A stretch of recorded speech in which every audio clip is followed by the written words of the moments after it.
All right, well, last week we didn't get to finish, but we'll finish this week. So well, how did last week go, you notice? I have lots of questions on this one. There's a lot said about the nursery. As you could mention. Yeah, Ginger's my friend. She texted me at 4 o'clock in the morning. That's not good. There's Ginger. Yeah. It's just so crazy the way, you know, Supposed to be up here. Yeah, come on, grab one up there. You just thought you was kidding. not anymore. Okay. Man down. Just, You tell me you can't, you gotta do the camera. That's right. like, and I don't know, and it probably doesn't even matter, but stuff like this pops into my head. Like the one demon possessed man that he talked about, you know, he was like the Hulk, he was crazy, blah, blah, blah. And then Jesus spoke them out of him, they ran into the river, and the man was perfectly normal. So, like, my question, I was a little bit jealous, because, you know, why couldn't he just touch me like that, to where then everything's perfect?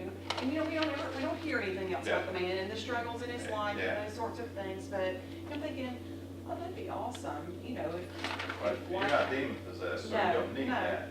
But I have been redeemed Yes. from my sinfulness, but I still have those struggles every day. I would imagine he does too. That's what I wondered, like, you know, because we don't hear that anymore, Yeah. so, All you hear is he went to Decapolis, and then boom, he was, which is 10 cities going preaching. right.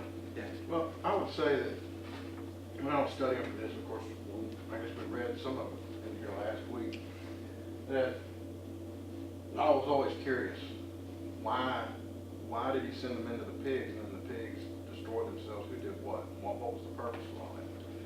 And so when I was going over the lesson, I was applying the last part. So here, what does this mean to me? You know, how does this change attitudes and so on? And of course, I've read this story several times, but this time it changed immediately to, it's about, for me, and then of course it addresses the Sunday school lesson, it's about missions. So when he steps off the shore in a foreign land, the first time he's gone over there, this guy runs up, he heals him, and then by his conversion, when the people want Jesus to leave, he leaves. So this man now is a witness for Christ, and he sends him out to do just that, and it says that he goes out and witnesses to these 10 cities. So for me, applying just the latter part of it, I got another meaning from it, whereas we were talking in Sunday school class, this always just meant to me, Christ, by the Spirit knowing who it was, the demon knowing who it was, just Christ's deity, Christ's power over, you know, that's what it's always meant to me, but then applying some different thought to it, it reveals the mission part of it. Yeah.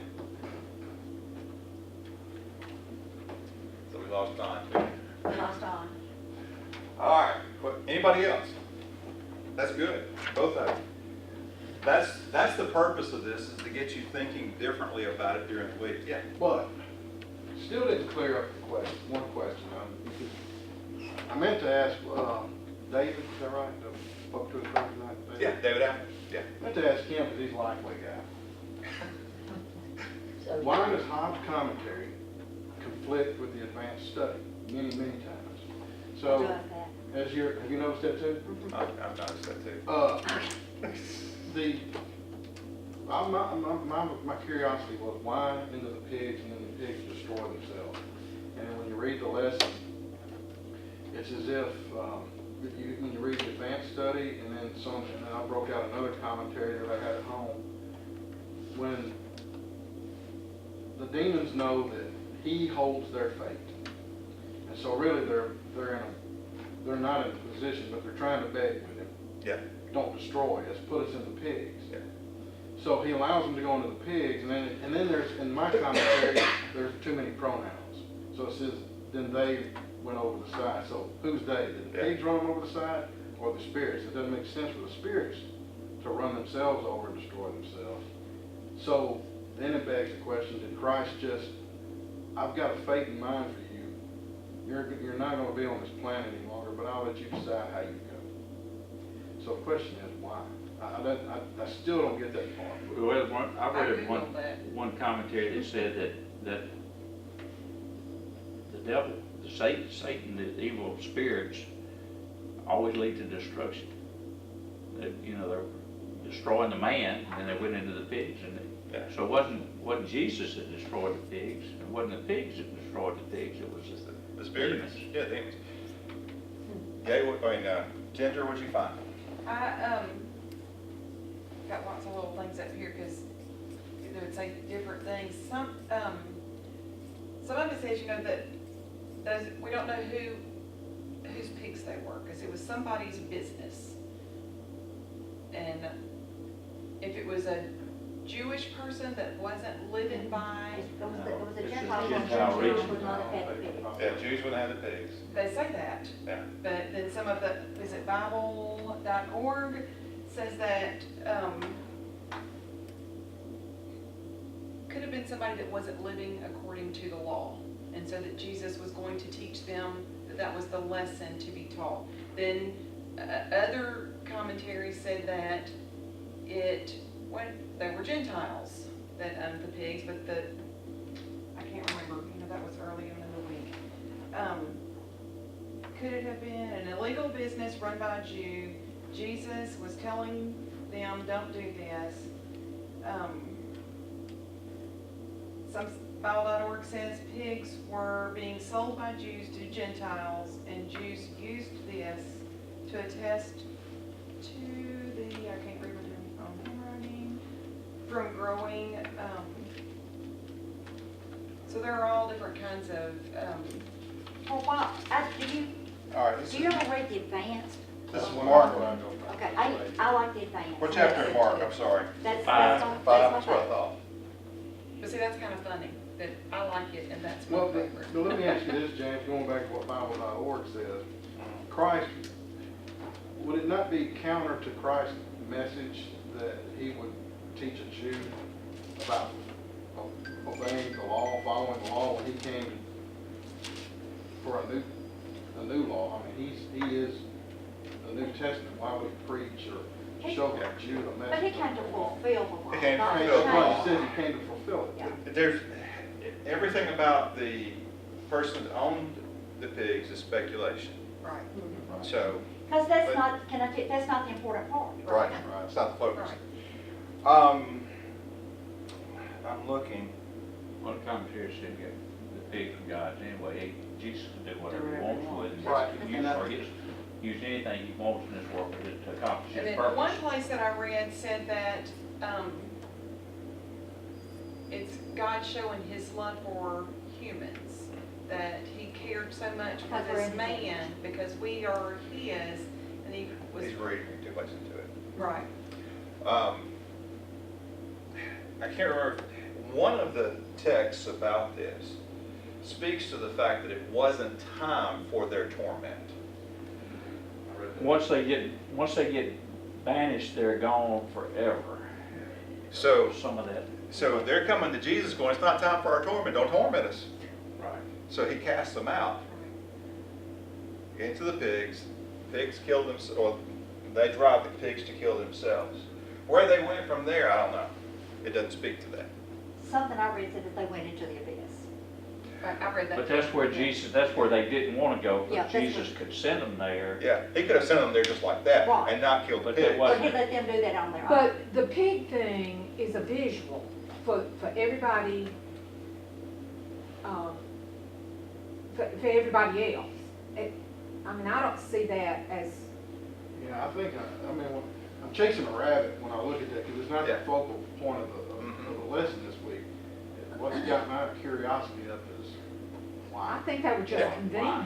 The interesting thing is the connection in two different units of this lesson to next week's lesson. Because we're talking about Satan, the dragon, and his angels and demons and the battle in heaven, and it's just, I think I'm gonna be sick next Sunday. Somebody else is gonna have to do my class. I've already tried that. It hasn't worked so far. We need to hurry up because it's already 15th. When I saw what this was going to be, because I started working on this a month and a half ago. When I saw what this lesson was going to be about this week, I thought, why? Why could it be an easy one? Actually, there is more meat to this lesson because it comes there. This is going to be your handy dandy guide. And in your notes throughout the week, you'll see this. It addresses specifically Revelation 12 here in quote.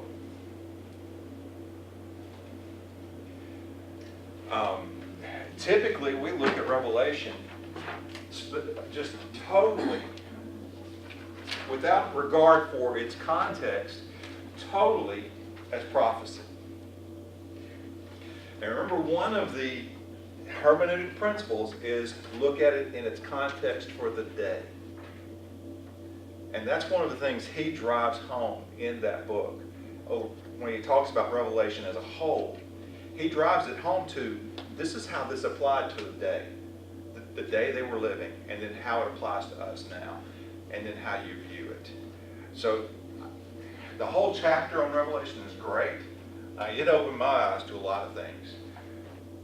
But specifically, that section on chapter 12 is going to be vital for you to understand it this week.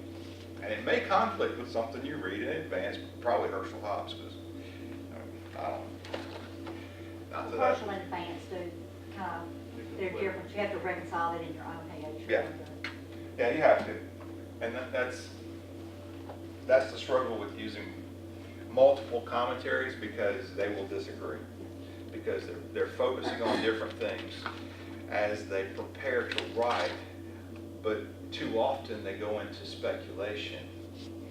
And And I hate I speculation. think that was my point about how commentaries have changed through the years, because we've learned more and there are more people that are studying, and Don said I sounded controversial when I said that. No, So no. I didn't mean to. No. Just the archaeological discoveries that have happened over the last 40 to 50 years, Yep. it's unbelievable. Some of the things they found that have actually proven things in the Bible that over history folks have said, that's not true, it can't be true, because there's no historical record of those people ever living. And they keep finding more and more about more groups of people from the Bible. I will tell you this though, Thursday night made me realize that I'm a lousy teacher. And then today as I was teaching, Don said, I looked at Don and I said, I'm not doing anything he said to do. I said, that's okay, you did okay. I get carried away and I talk too much. Well, we all do. All right. All right, so we're going to fly through the framing. And then we're going to start looking at our generations, okay? First thing let's look at our quote. Quote, having to do with application. Because truly, in looking at generations and looking at age groupings, that applies to application. Because you have to know who you're teaching before you can apply it to the people that you're teaching. All right? So, quote from George Guthrie, the book. When we speak of application, we mean the thoughtful appropriation of biblical truth to our lives. How we take it in, embrace it, and adjust our lives to bring them in line with the truth of God's Word.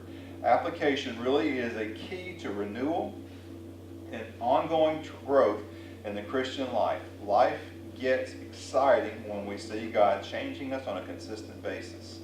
Now, second line up there says appropriation of biblical truth to our lives. How we take it in, that's the cognitive side of it. How we embrace it, that's the affective, the volitional, the will, the changing of values, and then adjust our lives to it. That's the doing, the psychomotor. Exactly what we've done with the 3 questions every day, repeat over and over again. it's all throughout the Bible. Last spring, I taught at Parchment Penitentiary a basic Christian education course. And the last 3 weeks were on the three domains and talking about them. And so I go in for the final, and I told everybody to turn to Proverbs 5. Where's my Bible?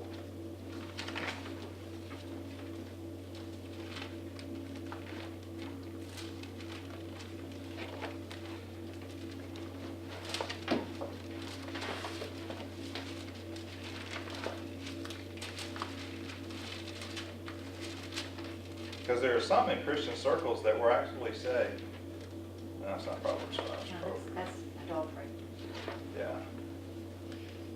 That might not have been bad to keep it part. Yeah, Proverbs 3, 5. Had 5 minutes. You had 5 minutes. There are some on the preaching side of theology that think education is not necessary in the church. Those of us on the education side say you need all the understanding of the science of education to teach in the church. So there's a constant headbanging going on, and it's a constant ebb and flow in the seminaries. One of the seminaries that used to be one of the best ones as far as Christian education has totally just reorganized Christian education basically out of it. It's a sad day because a lot of my friends graduated from there. But Proverbs 3 says, in verse 5, it says, "Trust in the Lord with all your heart. Do not rely on your own understanding. Think about him in all your ways, and he will guide you on right paths. Do not consider yourself to be wise. Fear the Lord and turn away from evil." So, talking with these guys in prison, I said, okay, trust in the Lord with all your heart. Do not rely on your own understanding. What is that? What she says, head knowledge. That's cognitive. Don't rely on what you think. Rely on what the Word says. All right? Think about him in all your ways, and he will guide you on right paths. When you think about him, what's happening there? It's meditation, but what does meditation do for you? Changes your heart. It changes your heart, changes your focus. You think about what you're thinking about, but it starts to change who you are because you're thinking about it more. What you think about changes who you are.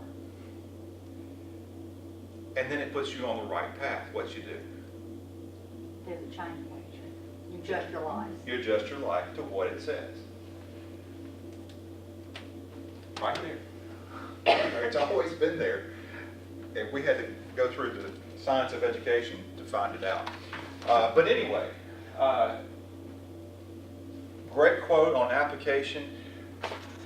Now let's move into our generations. I gave you in your notebook a sheet, you have it both in last week and this week, that lists out generations and gives you just a paragraph of general characteristics. Now I say it's general because within any kind of broad brush assumption, there are exceptions. So when you read this, it's very general because you're talking about silent generation from 26 to 44. That is a long time and a lot of people. So when I'm talking, when that general assumption is there, remember that. But also I give you a quote at the end, just a statement to sum up. Like on the silent generation, early marriages and families ultimately led to an epidemic of divorce. Did you know that was the first generation to start divorcing? Before that, divorce was not something that was known. It was not something that was done. You just kind of stuck with it.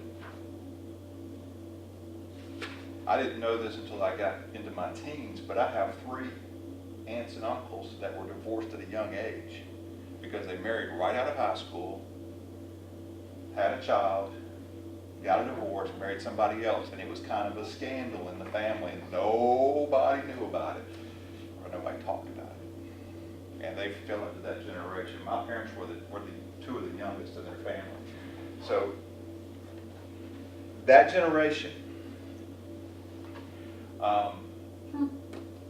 they were the ones between those who fought in World War II, the builders, and those who did all the civil rights stuff, and that's why they're called the silent generation, because they knew some of this stuff going on is not right, but they didn't say anything about it. Civil rights, those types of things. The silent generation, also a smaller generation than what you would expect. Because we're all dead. I'm the only one in here that hits that one. Well, actually, during the time it was going on, it was a small generation. I barely made it. That's mine. Yeah. I'm barely out of that one. Next one is the fun group. Oh, are we the fun group? Yeah, right. Baby boomers. 45 to 63. I barely made it into it. That's, yeah, because I'm 47. This group tried to turn everything upside down. They didn't trust anybody over, and the reason being is because they knew those folks saw things that were saw the injustice but didn't say anything about it, do anything about it. So they're going to do something about it. Up until the last 10 to 20 years, that was the largest generation. And they brought in what? What's the key thing that everybody thinks about when you start talking about baby boomers? Sexual revolution. Oh, yeah. That's TV. Also brought in the Jesus culture, or the Jesus movement. Now, the quote that I have over here is that's the first generation to grow up with TV.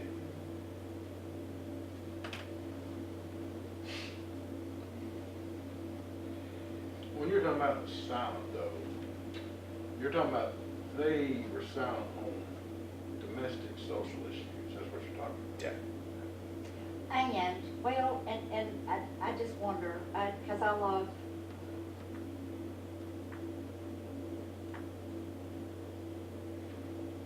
you said that was the first generation to start getting divorces, and I can say that, but two, that group kind of listened to that older group where you stuck with it. You stuck it out. Yeah.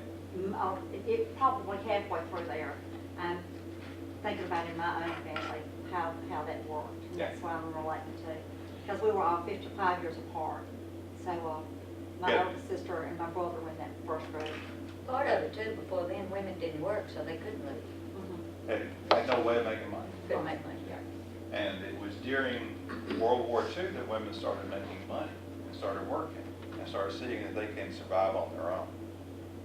But the builder generation, yeah, you stuck it out. You just worked and you put your head down. You kept, not the builder, the builder. Yeah. Because they're the ones that went through the Depression. They're the ones that went through World War II.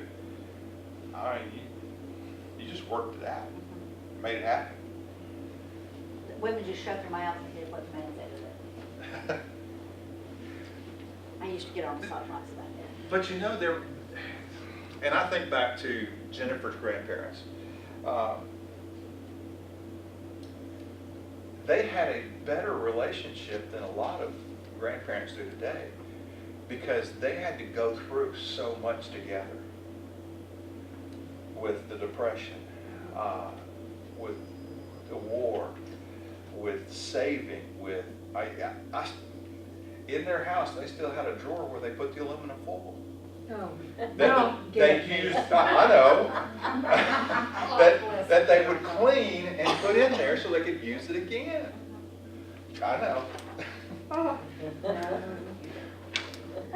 All right, Xers. Generation X. I live with one of these. Generation X is an interesting group.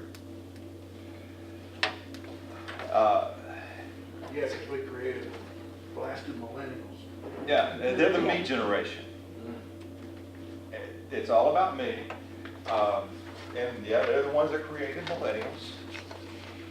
The statement that ends that paragraph on them is they've deviated from norms set by other generations, which is what typically a generation does.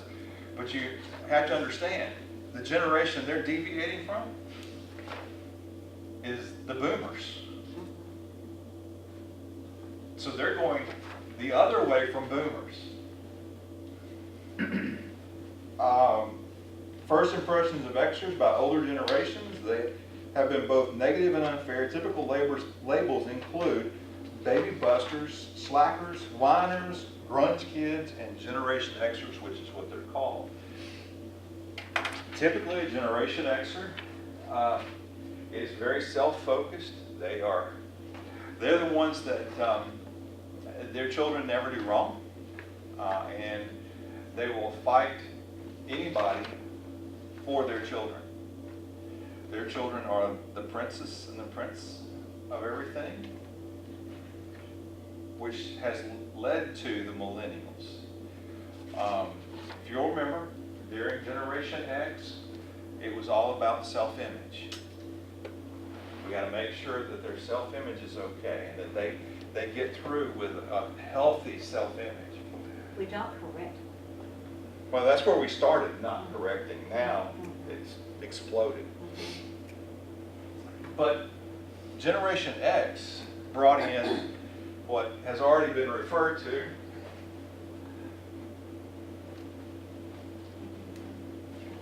millennials. The interesting thing is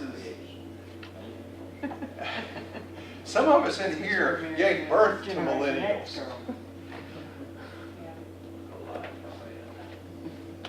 Oh, millennial generation. I don't know what to think about it. I really don't. Try to supervise them. A significant event in their lives, 9/11. This generation does not know life without a war, a major war going on. They don't understand that. They also don't understand communism, Cold War, socialism, because they've been taught those in school as if they were viable solutions to government. They don't understand the death that happened under communism and socialism.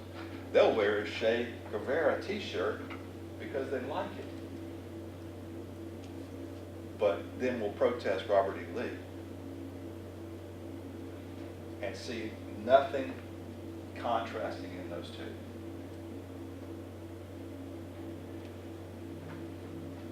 And yes, you have to supervise them. You know, you point out real social injustice, so like 800 murders a year in Chicago, they'll ignore it. Yeah. Because that's not what they were taught to think. This generation doesn't think really, doesn't think very deeply. And you can't blame it all on education. Okay? Some of it starts at home. A lot of it starts. Right? Yeah, well, all of it starts at I home. had a parent one time say something about the children we were producing, and I said, "Man, I didn't produce them. You did. You brought them to me later." Well, the millennial, the late boomers and the Gen Xers, typically dual income families, at 6 months, baby goes to daycare for somebody else to raise. We pick them up to go do other activities with them and then put them to bed and get them up early so they can go back to daycare so we can go work our 2 income jobs. So the nuclear family is not much of a nuclear family. Also, many of these millennials did not grow up with extended family close by. And they long for that extended family so they connect better with senior adults. I think that may be, if not the defining difference, but a very important defining difference in those last two generations. And I know for my daughter, she's never lived where she had family close by. And, not the way I did, because some uncle so-and-so and aunt so-and-so and make a yearly pilgrimage to the hills. Yeah. I mean, it was significant part of our lives, whereas it wasn't in my children's lives. And Melanie feels it. I spent my summers with my grandmother in Water Valley until she passed away. And then it was almost like I got passed on to my aunt and uncle that lived in Paris. I went down instead of up in population growth there. So yeah, I mean, I spent summers with them on the farm. But I think that's an influence that could have made a difference. Well, the lack of did make a difference, I think. Yeah. I can show you this in our own church today. Faye Bailey's Sunday school class. I'm not going to fight it. But there are 6 college students that feel more comfortable in her Sunday school class with those ladies than they do with their own in their own Sunday school class. And they enjoy it. But those ladies in Faye Bailey's class mother those girls, and they enjoy that because they never really got it in front.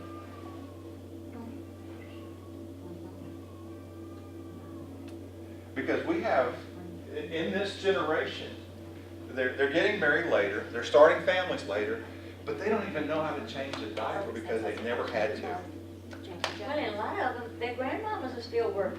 Oh, yeah. All right, we're going to hit that in a few minutes. All right, so those are the generations. Now, we're going to move on to the age groups. Because each age group has different characteristics within it. Young adults. We're going to start over here with young adults. Since we got some teachers in here of young adults. Do y'all have to show, y'all have kind of a mixed group in y'all's ours? We're very mixed. Y'all, yeah, that's right. Yeah. All right, young adults. We're saying 18 to 29 for young adults. I know you probably have higher age than that, or you don't have lower. But in young adults, what do you have? Who do you have? Characteristics. They're newly married. Or Single or Still single. single, yeah. And those are the ones that are hard for me to reach. Uh-huh. Engaged, we Yeah. had some, I don't know if that counts, some married. Yeah. Recently graduated, recent college graduate. Most of them or are. high school, at Yeah. 18, they just, Yeah. they're leaving. But I don't, yeah, but looking at my Sunday school class, they're all, most professionals. Newly employed. Yeah. Yeah. Recent group, yeah. And almost all of them are two income families. Now,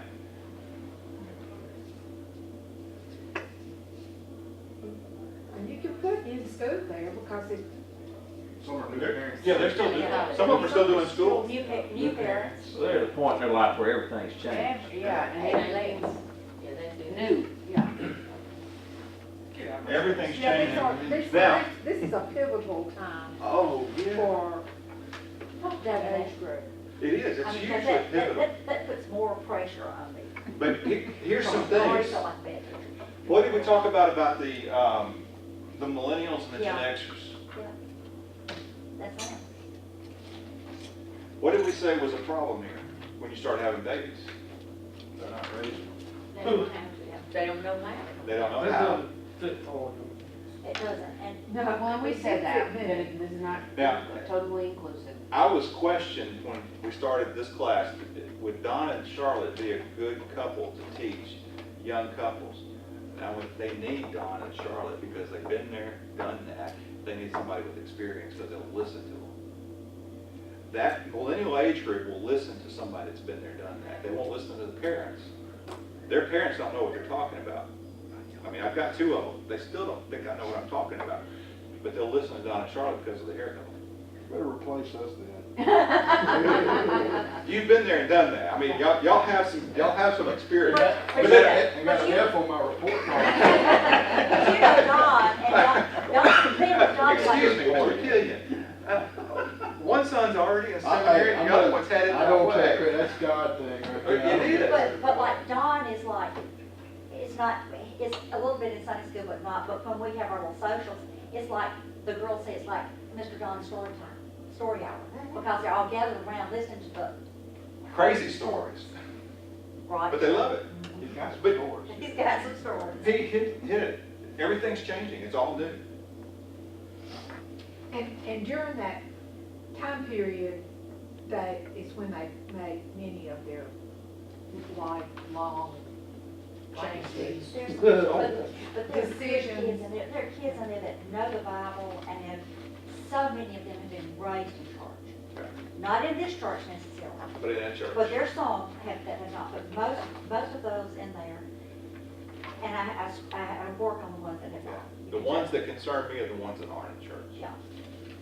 And I wish I could get them. And there's a lot. And they're going through all these changes, but also, this is one of the time periods where they start looking for church if they ever went. They dropped out during college because that's mom and daddy's thing. And I never saw, they never found anything significant in college. That's what the research is telling us now about why 70 to 80% of high school graduates drop out of college, or drop out of church. Because when they went to college, it was mom and daddy's thing, and I saw nothing of significance in church for me. But there's another thing of that statistic that the guy brought out the other night. People always bang on people about that statistic, but there's a good percentage of them come back to church when they have a child. New Yeah, parents. exactly, right here. New parents. When they, a child brings them back to church, a significant percentage of the people that dropped out. One of my favorite stories that Dr. Jimmy Draper used to tell all the time at Lifeway was about when he was 15, he and this other young guy used to do youth revivals around the Dallas-Fort Worth area. The other guy did music while Dr. Draper preached. He was 15. He was 15. You want to know who the other guy that did music was? Chuck Swindoll. Oh, my God.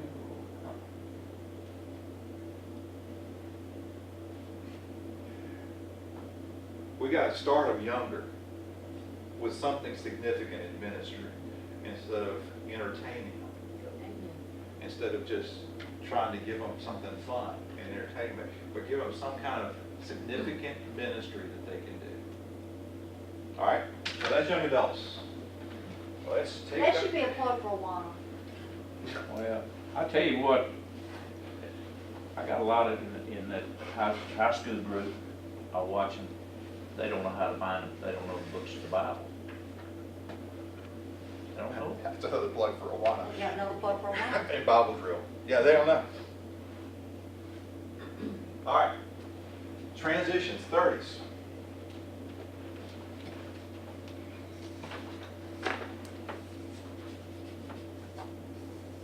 All right, what about these guys? Growing family obligations, All right. children, all the things that go with them.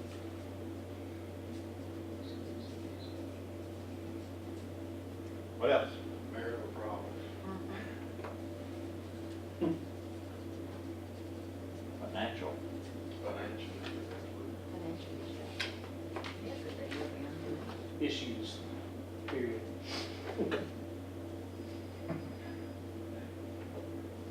$3 after issues. What else?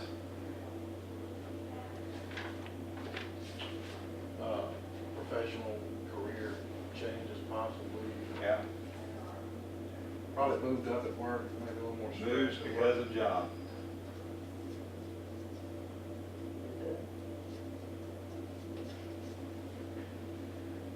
What kind of stress does that put on a family? Lots. No, we Maybe always from make those families, like, Yeah, moving away from family.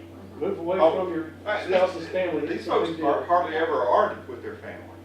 Well, when we moved, when I was, mom and dad were in their thirties, when we moved from Paducah, they're from Florence City, Arkansas.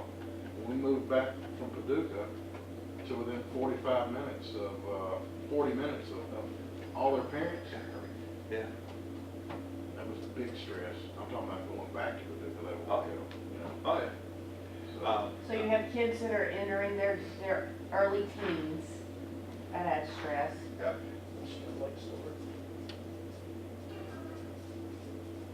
This is usually where divorce happens too. So you're rich.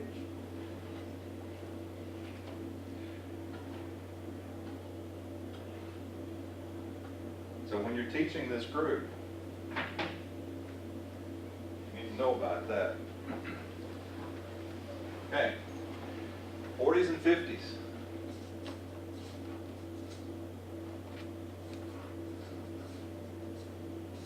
My group. Who are they? Empty nesters. Some. graduating Yeah, children, so Graduated, yeah. I'll be far back in the 50s before I am. high school and college graduating children. Graduations. Pulling on the peak steps. Weddings. Oh, yeah. Garden grandchildren.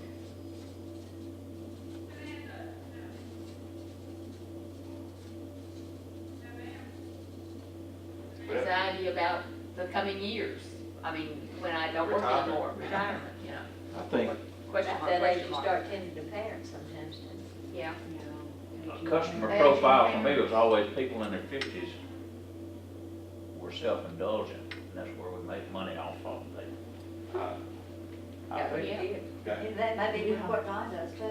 That goes with empty nest, I guess. If it's got empty nest, you only have to look after you. This also falls into that baby boomer. Now. Out, yeah, no.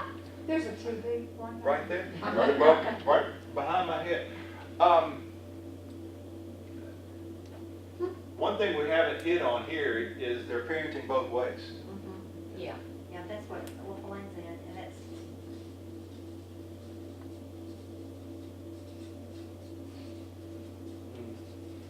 I don't know if it goes with empty nest, but there's some marital anxiety, I think, when you're approaching empty nest, because, you know, especially for couples that have been together 20 or 30 years. are you still friends? That you know each other. Do you even know Second that? highest Have to divorce relearn each rate. other.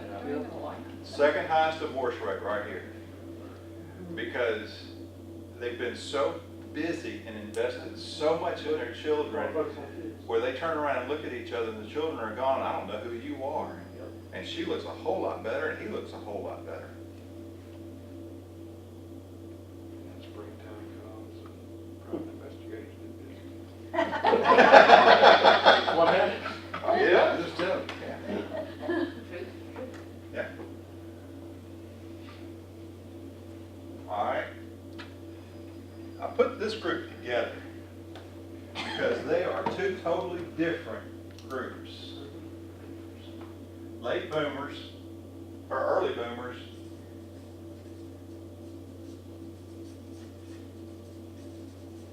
and then senior adults. John Cramp was the vice president over the division that I was a part of at Lifeway. And he started a group that did study on late boomers. Because he said, when he gets to that age, he was a late boomer. When he gets to that age, he's not going to ride around in some kind of rental bus looking at leaves change in Chattanooga or in Gatlinburg and want to go do stuff like that. He said, you might as well just shoot me now. We need to know how we can help churches minister to this group because they're not going to do the same thing senior adults are doing right now. That was 10, 12 years ago. We see it with our senior adult group. Well, what's the age difference in an Yeah, early what boomer am I- and are a we- senior adult? when do you get to be Yeah, when do you move up? I'm not there yet. I can tell you, I look right That's, here and I that's don't, it right I there. don't see the type, in our church, I don't see the type of older people I used to see. The older people were, maybe it's because I'm getting older myself, but everybody, they don't look like they're, you know, that six up and all that. It just doesn't seem relevant. Because I tell people, I'm married to Peter Pan. Sure are. That's the group you're talking about here. 6 up. It's the 6 up group. I can't see myself ever being a part. Me either. Exactly. That's why we That's, don't roll. that's why there's the early boomers and the 6 up and Okay. senior adults. Because once you hit 65, you're considered a senior adult, whether you want it or not.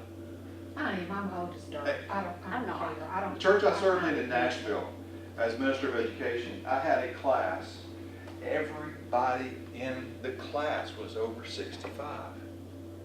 We did not have an elevator in the church, and they refused to move their class from the 2nd floor because the only other place you could go was in the senior adult department, and they were not senior adults.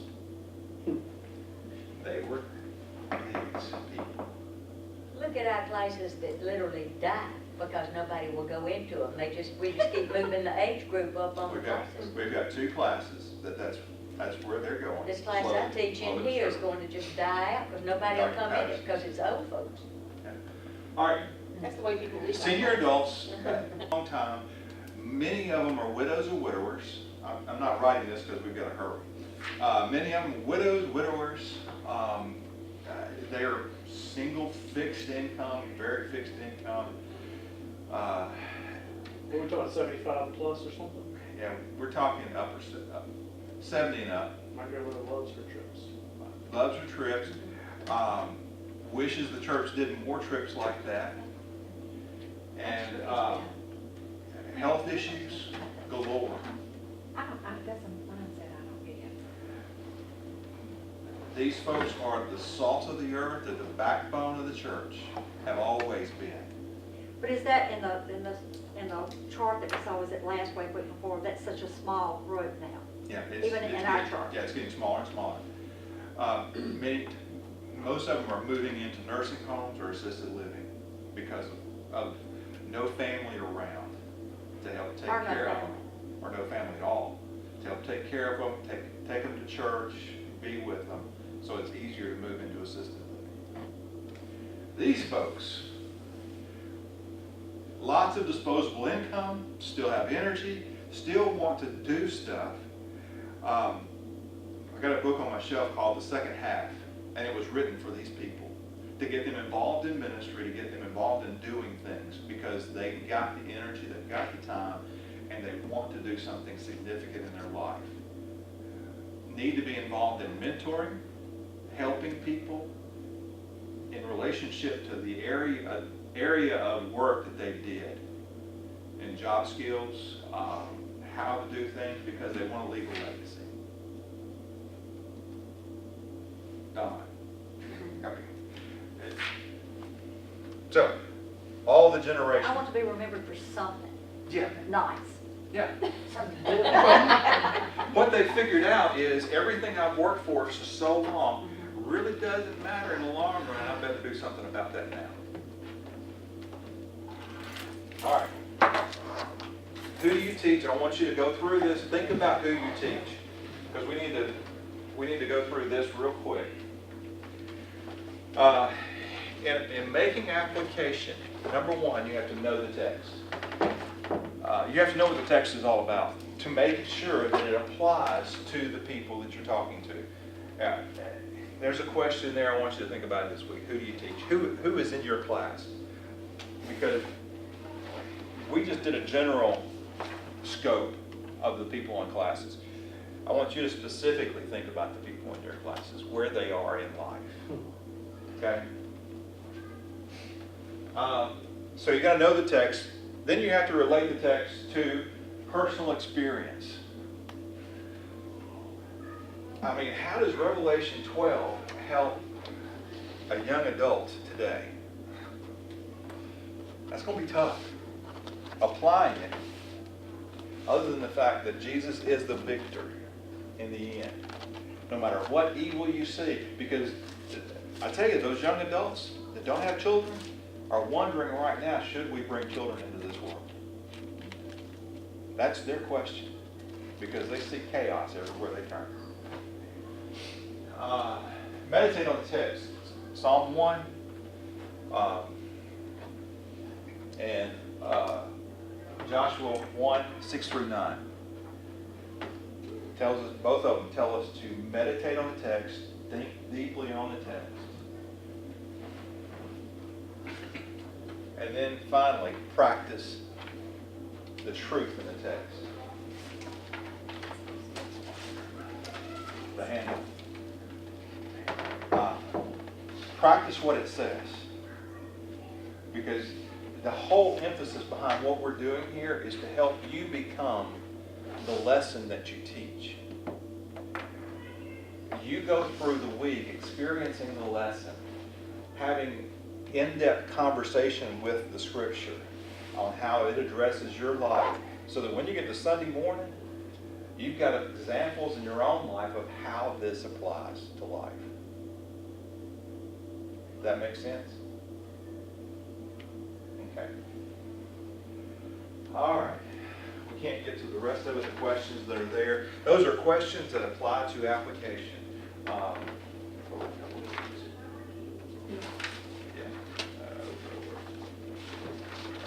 Yeah, at the bottom of the page there, those will help you in making applications. Questions are a big part of what you're doing when you're studying.